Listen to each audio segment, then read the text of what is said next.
Basi natanguliza salamu zangu za dhati kwenye wote mnafuatilia Eric Burundi TV. From now nakupa habari ambazo ni zile ambazo wenda ulikuwa hujakutana nazo. Basi kama ulikuwa umekutana nazo, basi ulizidakia kijuujuu. Basi kwa siku ya leo au kwa muda wa sasa naweza kuchakachua na kukuletea za ndani. Basi tukiwa ndani ya Sport News, leo tutaweza kuzungumzia mchezaji mahiri sana ambaye ni mchezaji ambaye amefanya vizuri sana, ama habari yake iliweza kuzungumziwa sana. Hasa tutamzungumzia mchezaji kutoka nchi anayechezea nchi ya Australia ambaye ni Mrundi pia, na ameweza kufanya vizuri sana kwenye kombe la dunia. Hapo nazungumzia kwenye ushindi ambao Australia iliweza kumuta mabao 2-0, na yeye Irahunda Nestor akaweza kufunga goli lake.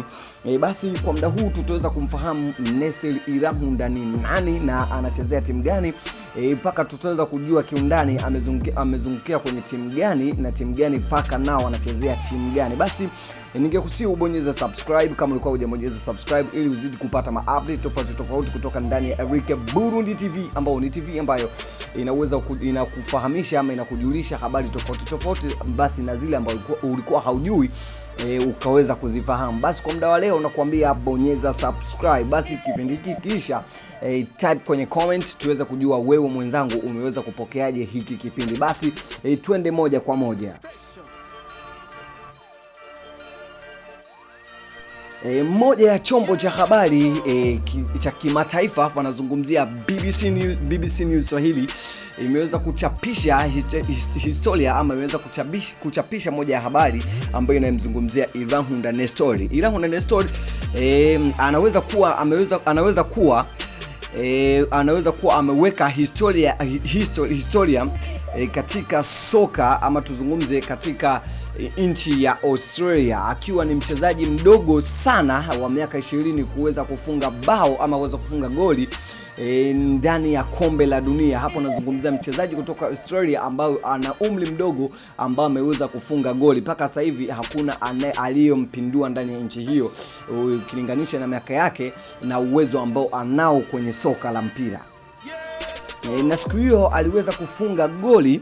Hapo nazungumzia walikuwa wamecheza na Uturuki, na mechi hiyo ilichezewa kwenye mji wa Vancouver.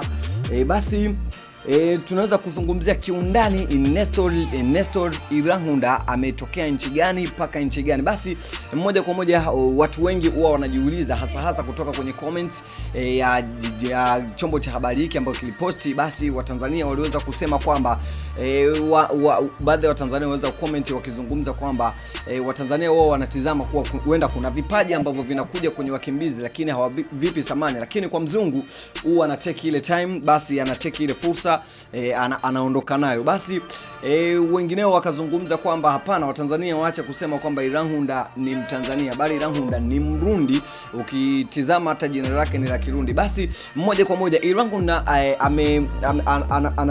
anachezea timu ya Watford FC,